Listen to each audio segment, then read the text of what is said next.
राष्ट्र ठाकरे का दुरुपयोग। मेरे साले निशांत बर्नवाल जिनकी डेथ लगभग 7 महीने पहले हो गई, सितंबर 13 और 14 की मिडनाइट में। मेरी वाइफ जो कि उनकी सिस्टर है मेरे साथ ही है, और हम लोगों ने ये सब कुछ बहुत क्लोजली देखा।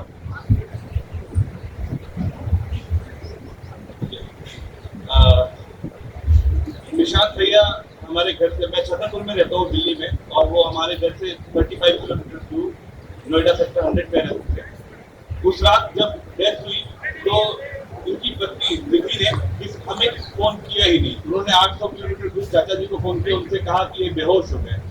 फिर चाचा जी ने कहा कि अगर ऐसा कुछ हुआ है तो अपने नेबर्स को बताओ, राहुल जी यानी कि मुझे बताओ, इतनी दूर से मैं क्या कर सकता हूँ। उसके बावजूद विधि ने हमें फोन नहीं किया।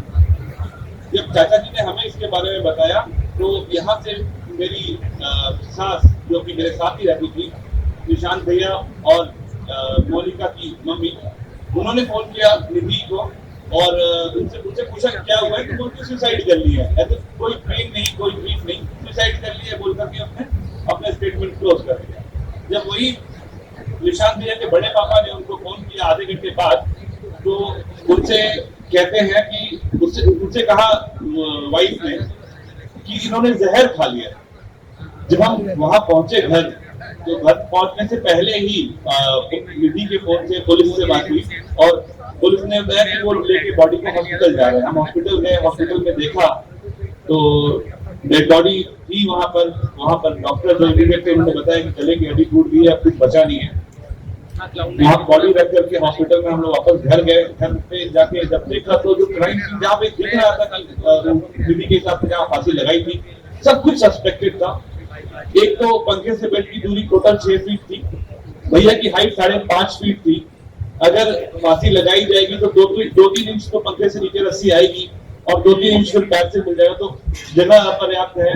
जिस रस्सी से बताया जा रहा है कि फांसी लगाई है, उस रस्सी में फांसी का कोई गांठ ही नहीं, कोई लूप ही नहीं है।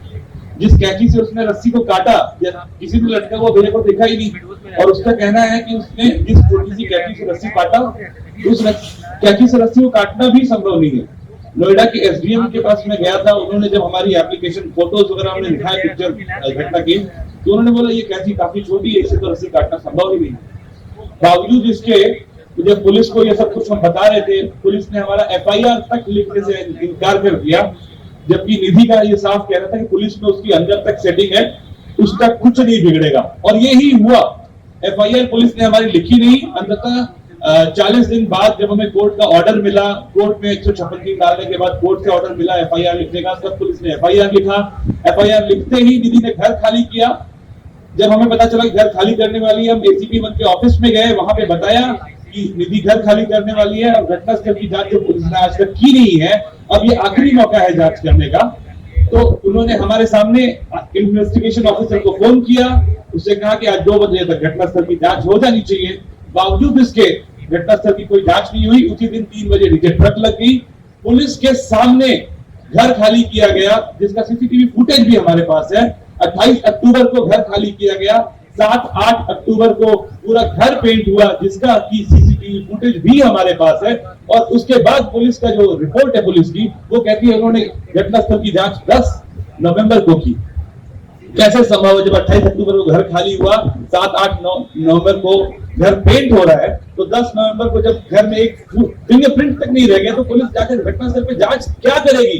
कैसा बेहुदा मजाक है ये? सुशांत सिंह राजपूत वाले केस की याद दिलाता है। पुलिस हमसे कहती थी उनके पास बहुत काम है, टाइम नहीं है, अभी इन्वेस्टिगेशन कर नहीं सकते, लेकिन यही पुलिस निधि के साथ खड़े होकर पूरे दिन हॉस्पिटल में भैया के डेथ से रिलेटेड मॉनिटरी बेनिफिट्स उसको दिला पाने के लिए पूरे सपोर्ट में खड़ी थी। कोई छोटा मोटा नहीं, जो इन्वेस्टिगेशन ऑफिसर था वो खुद निधि के साथ पूरे दिन खड़ा रहता था। इस बात की भी हिस्ट्री हमारे पास है, मतलब इसका भी रिकॉर्ड है हमारे पास। बट ये सब कुछ जो मैं बोल रहा हूँ, ये सारे सबूत होने के बावजूद भी पुलिस का कहना है कि निधि निर्दोष है। निर्दोष कैसे है ये पुलिस को बताना जरूरी नहीं है, उन्होंने कोई जांच नहीं करनी। हमने बेसिक चीजें बोली कि जैसे निधि के फोन की जांच करनी चाहिए, उसके सीडीआर की जांच करनी चाहिए, क्योंकि ये बेसिक चीजें हैं, इससे मामला बिल्कुल साफ हो जाएगा। लेकिन पुलिस ने आज तक ऐसी कोई कार्यवाही नहीं की, हमें न्याय से दूर रखा है।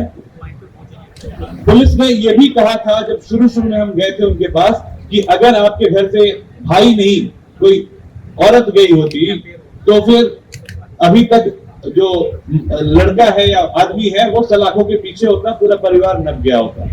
तो ये जो लॉ है ये जेंडर बायस क्यों है?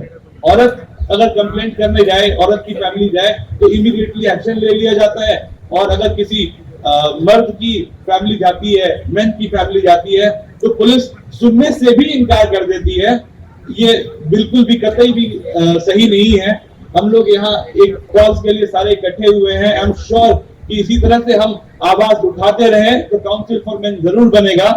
और मैं इस केस के बारे में चाहता हूं कि मोनिका भी खुद बताएं, क्योंकि एक बहन का दर्द, एक माँ का दर्द शायद मतलब कि मुझे नहीं लगता कि समाज तो समझ सकता है, हम लोग यहाँ पे इकट्ठे हुए हम सब लोग समझ सकते हैं, लेकिन एडमिनिस्ट्रेशन, पुलिस, हमने सीएम ऑफिस, पीएम ऑफिस, हर जगह को एप्लीकेशन भेजी, ये दर्द क्यों नहीं समझ में आता उनको?